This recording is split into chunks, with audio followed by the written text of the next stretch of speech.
বাড়ি ফিরে এলো রানী। হ্যাঁ বন্ধুরা, তোমাদের রানী সিরিয়ালের আজকের পর্বে দেখা যায় যে আনিশার গুন্ডাদের মেরে দুনিকে উদ্ধার করে রানী।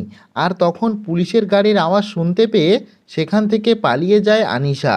আর পুলিশ আনিশার গুন্ডাদেরকে সেখান থেকে ধরে নিয়ে যায়। আর পুলিশ আনিশার হাসপাতাল রেড করে আর তার সমস্ত সম্পত্তি সিজ করে নেয়। আর অন্যদিকে রানী বাড়ি ফিরছে বলে শুক্লা পুনু বিনুকে বরণডালা সাজাতে বলে।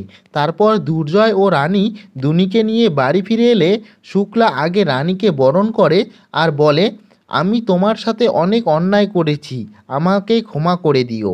এই বলেই শুক্লা কাঁদতে কাঁদতে রানীকে জড়িয়ে ধরে। তারপর পিঙ্কি এসে বলে, আমার একটা অনুরোধ আছে। যেদিন আনিশা আর দুর্জয়ের বিয়ের দিন ঠিক করা হয়েছে সেদিন আমি রানীর সাথে দুর্জয়ের আবার বিয়ে দিতে চাই। আর এটা শুনে পুনু বিনু রিতম সবাই আনন্দে চিৎকার করে ওঠে।